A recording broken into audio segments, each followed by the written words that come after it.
어느덧 가정의 달 5월이 다가오고 있습니다.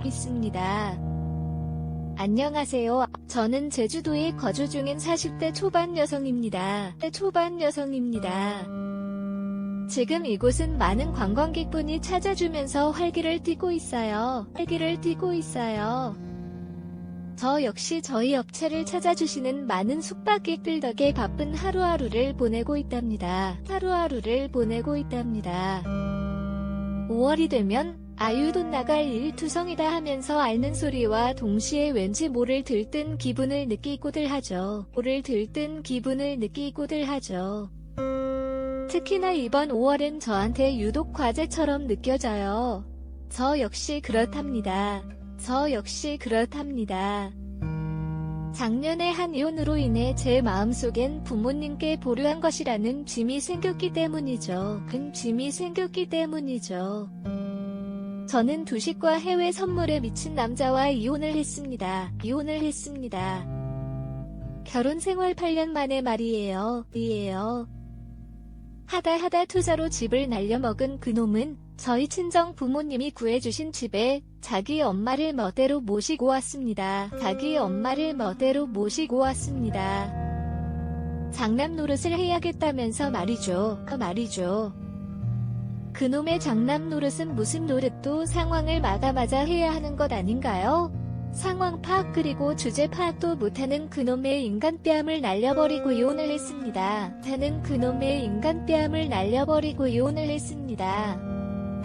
친정 부모님은 그래도 자식이 없어서 다행이다라면서 위로 아닌 위로를 해주셨지만 자식된 입장에서 이혼은 부모님께 큰 죄를 지은 것 같다는 생각을 하게 만드네요. 오늘 사연을 쓰게 된 이유도 여기에 있습니다. 얼굴 한번 본 적 없는 여러분들이지만 이렇게나마 공개적으로 이혼 얘기를 하면서 이제 그만 불효를 했다는 죄책감에서 벗어나고 싶거든요.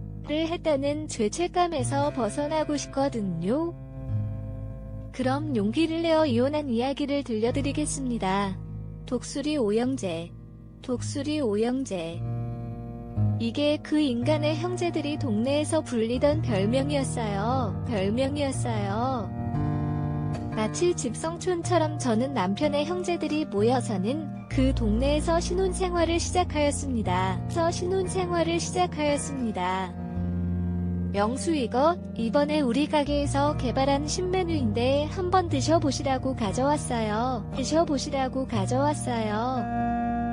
형 주지 말고 형수만 드세요. 그 인간 그거 형수 덕에 잘 먹고 잘 살아서 그런지 아주 살이 포동포동 올랐던데요. 아유, 경수가 남편이 아니라 아들 하나 키우십니다. 드셔보시고 맛있으면 또 말씀해주세요. 저 가볼게요. 아니, 형은 진짜 형수한테 3부 1배야에. 형수 나는 진짜로 이해가 안 되는 게 이 인간이 뭐가 그렇게 좋아요? 아이고 참. 내야 왜 형수가 아까워서 그래 와. 진짜 우리 형수는 대통령한테 상 받아야 하는데. 향수 우리 집 철딱선이 데리고 사라져서 정말 너무너무 감사합니다. 감사합니다. 인간이 형수 속썩이면 저희한테 바로 일러주세요 하셨죠? 첫째 시동생부터 막내 시동생까지 저한테 참 잘했습니다. 제 주변 사람들이 부러워할 정도로 말이에요. 처음에 그 사람과 결혼 얘기를 할 당시에는 남편 밑으로 4명의 동생이 있다는 사실이 참 부담스러웠어요. 물론 그나마 시누이 4명이 아닌 게 참 다행이지만 말입니다. 하지만 제 걱정과 달리 4명의 시동생들이 있어서 저는 참 든든했습니다. 한 집 건너 시댁 식구들이 사는 형국이었으나 서로 터치도 많이 없고 좋은 것만 이야기하고 좋은 것만 챙겨주는 사이였기 때문에 나쁠 거라고는 하나도 없었어요.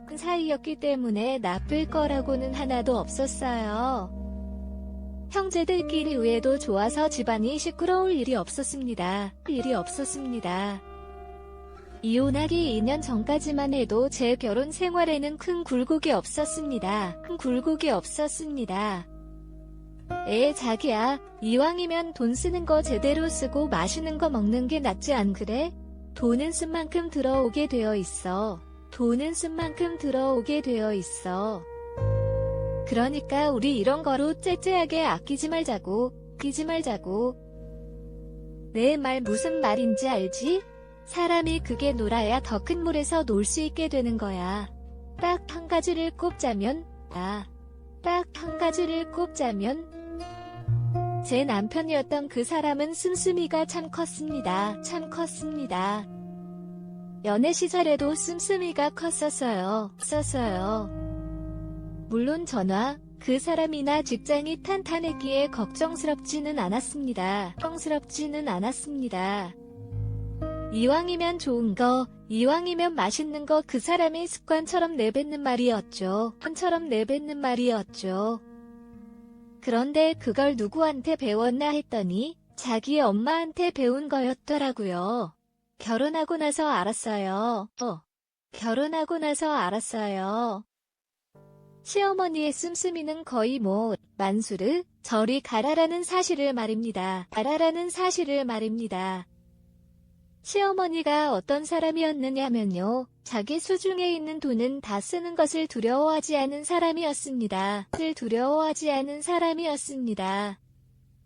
돈이 다 떨어지면 택시를 타고 집으로 가서 아이들에게 택시비를 받으라고 말하면 된다. 이 사람은 자신의 5 아이를 잘 활용했다. 어느 날 형이 카드를 잃어버렸다. 도둑질 아닌가? 경찰에 신고해야지 하고 말했다. 그러나 카드가 계속 사용되는 것을 보고 오빠, 이러면 안 돼. 일단 카드를 맞고 어디에서 잃어버렸는지 찾아보자고 말했다. 어느 날 남편의 전화가 계속 울린다. 5에서 10분마다 전화가 왔는데 모두 백화점에서였다. 우리는 집에 있었는데 매우 놀라서 이게 정말 큰 문제인 것 같다고 생각하고 카드도난 신고를 했다. 그리고 절망적인 마음으로 경찰서에 전화를 걸어 상황을 설명했다. 남편은 누군가로부터 전화를 받고 왜 카드를 안 쓰지? 이게 뭐야? 엄마, 이게 뭐야? 엄마, 왜 안 되는 거야? 라고 말했다. 9층까지 끌려갔어. 돈 카드 아니었어? 나는 그 카드에 적힌 이름을 보고 나 정말 미쳤나봐. 왜 내 엄마가 내 카드를 가지고 있지? 라고 생각했다. 내가 어제 내 집에서 저녁 먹을 때 내가 놔둔 거였는데 뭔가 샀을 때 썼지라고 그는 말했다. 이봐, 저런 욕은 안 해도 돼. 내 아빠 피는 안 끓여도 돼. 그냥 작은 돌 하나 가져가서 산에 가면 되고 내 아빠 자존심이 너무 작았다고. 그래, 너무 작았다고. 그래. 내가 남편 옆에서 경찰에 전화한 거 아니야. 그리고 오늘은 내 덕분에 얼마나 당황스러웠는지 알아. 한 달 동안 그 백화점 가지 못할 거야. 백화점 가지 못하는 건 아니어도 정말 놀랐다고. 몇만 원도 아니고 그래도 불안해지잖아. 그리고 만약 이 사람의 카드를 주었다면 그걸 왜 우리한테 말란 해줬어? 5명이니까 한도를 더 높여달라고 하지 마. 다 같이 있으니까 안 돼서 말이야. 어머니가 없으면 걔도 왕이 된다고. 어머니, 며느리 앞에서 그렇게 말하는 건 왜죠? 이 사람 앞에서부터 얼마나 부끄러워요. 어떡하죠? 5명의 아이를 키웠다고 이젠 그 보람을 느껴봐야죠. 나 죽은 다음에 후회할 거예요. 어머니. 말아 아들놈 낳아봐야 하나 소용없다니까는 예. 그냥 내가 말해봐. 네 친정엄마가 나처럼 했으면 어떻게 했을 거니? 그냥 어머니가 물건 사신 것 가지고 뭐라고 말한 게 아니잖아요. 그리고 너무 서운하다고만 하지 마시고 어머님도 우리 처지를 생각해줘야 해요. 나중에 시동생들이 돈 나눠서 처리할 수 있었던 것처럼 꼭 그렇게 해서 해결해보자. 여러분은 이제 어떠세요? 이혼을 한 상태지만 그 당시를 생각하면 머리가 아프네요. 시어머니가 저지른 일이 그것뿐이었는데요. 이런 일이 너무 충격이었지만 시어머니만 그랬다면 아마 이혼 같은 건 하지 않았을지도 모르겠어요.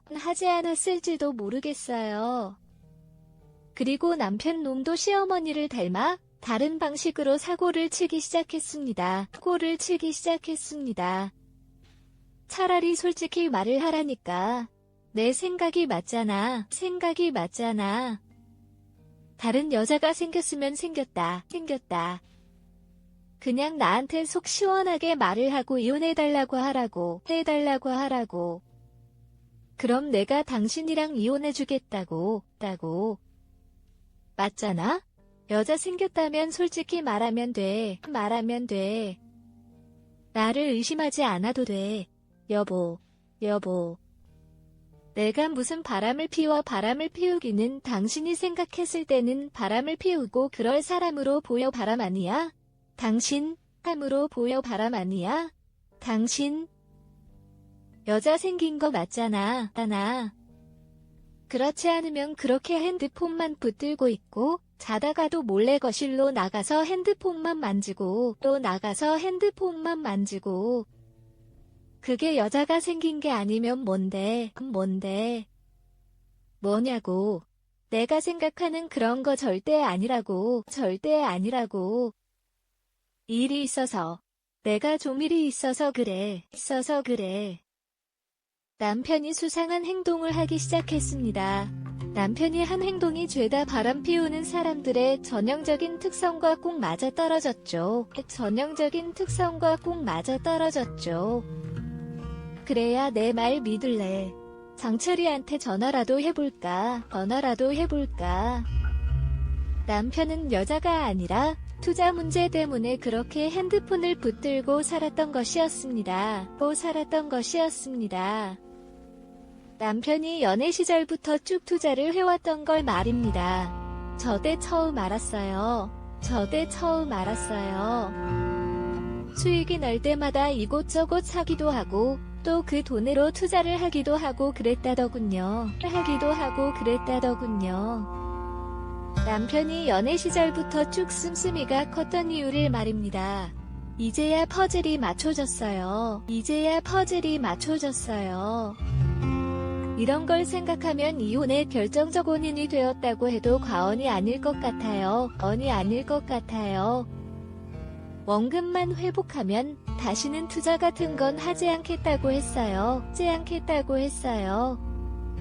이런 사람들 중에는 원금만 찾자 원금만 회복하자고 하다가 투자 구렁텅이에서 헤어나오질 못하는 경우도 있답니다. 제 남편도 그중 하나였어요. 원금을 복구했거든요. 그때 그놈이 원금을 복구하던 제 앞에서 주식계좌니 문이 다 해지했었어요. 그렇게 내 눈으로 보았으니 그 사람을 믿었죠. 그런데 제가 그 사람을 너무 믿었었나 봅니다. 믿는 도끼에 아주 제대로 발등을 찍힌 것 같아요. 그래도 지금은 2번 다시 그런 일이 없도록 노력하고 있어요. 원금 복구가 된 후 주식 계좌를 해지하는 것을 목격하였기 때문에 하지만 제가 그 사람을 너무 믿었나 봅니다. 그 사람을 믿었었어요. 믿는 도끼에 발등 찍히는 것처럼 말이죠. 그래도 지금은 2번 다시 그런 일이 없도록 노력하고 있어요. 그 사람이 죽을 것 같은 일보 직전일 때 형수가 집을 나가버렸고 그 사람은 회사에도 안 나가고 있었습니다. 시동생들은 형수가 정말 이혼하자고 하면 어떻게 하는지를 물어봤고 결국 이혼은 보류하기로 하고 저와 남편 놈은 다시 결혼 생활을 이어갔습니다. 제 남편이었던 놈이 딱 놈 그 자체였습니다. 그때 제가 이혼하자고 외쳤습니다. 친정 부모님이 집을 구해주신 지 불과 1년 만에 일어난 일이었죠. 그리고 그 사람이 있었습니다. 그 사람은 제게 그대로 멈춰선 채 서 있었죠. 시어머니는 제게 보자마자 엉엉 울기 시작했고 그 사람은 나한테 말도 없이 집을 날려 먹었었지요. 뭐라 해야 할지 모르겠다. 그게 무슨 말씀이세요? 집으로이 사람이요? 어머니 지금 제 놀림거리를 하시는 거죠? 그렇죠. 그렇죠. 정말이에요. 이번에는 또 무슨 짓을 한 거야? 당신은 우리들도 그렇게 날려 먹더니만은 말을 해봐. 어머니 집까지 건든 거야. 어머니 집까지 건든 거냐고? 나 진짜 숨이 안 쉬어진다. 숨이 안 살자. 당신 진짜 미쳤니? 미쳤어. 나도 억울하다고. 나도 억울해. 당신이 제대로 된 정보를 전달해주지 않은 건 매우 실망스러운 일이었어요. 그렇게 안 하려고 했는데 그 자식이 분명히 이거는 무조건 반타로 반등 칠 거라고 했었죠. 그래서 이번에 딱 한 번만 더 마지막으로 크게 돈을 뽑고 그러고 나서 안 하려고 했어요. 제발 좀. 그리고 엄마 모시고 사는 거 괜찮잖아요. 이제 그냥 모시면서 제가 효도할게요. 제발 한 번만 진짜 마지막으로 한 번만 더 믿어줘요. 엄마한테 연락하지 말아주세요. 형수를 욕하면 안 됩니다. 우리는 용서하지 못할 행동을 했습니다. 이제는 형수를 붙잡지 않을 것입니다. 형수께 정말 미안합니다. 잘 살아보자고 이야기를 했을 뿐입니다. 그리고 형수와 함께 과거를 되돌아볼 필요는 없습니다. 이제는 당신과 이혼하기로 결정했습니다. 회사에 이혼 소장을 보낼 예정입니다. 입 다물고 조용히 사인을 해서 보내주시길 바랍니다. 당신을 버리고 가면 당신은 못 살 것입니다. 잘못한 일이 많았습니다. 그러므로 이번 주 안으로 이혼해 나가야 합니다. 이혼 소장을 받으시고 입 다물고 조용히 사인을 해서 보내주시길 바랍니다. 분화하지 말고 그냥 나가주십시오. 이혼을 선택한 이유는 당신과 함께 살 수 없다고 생각하기 때문입니다. 이제는 당신과 재산을 분할해야 합니다. 해야 합니다. 이혼하고 나면 먹고는 살 것입니다. 저는 이야기를 듣자마자 그 인간을 강하게 깨워줬습니다. 이혼을 해줄 것이니 저에게 재산 분할을 해달라고 했습니다. 그 인간은 양심이 없는 인간이었습니다. 웃음밖에 안 나왔습니다. 주변 사람들을 쑥대밭으로 만들어 놓은 뒤에는 살아야겠다고 생각합니다. 이제는 그 인간과 끝났습니다. 이곳 제주도에서 지금은 행복하게 살고 있습니다. 부모님도 지금의 저가 더 행복해 보인다고 합니다. 제 이야기를 들어주셔서 감사합니다. 이제는 이야기를 나눌 수 있는 즐거운 시간을 가지고 싶습니다. 모두들 좋은 주말 보내세요.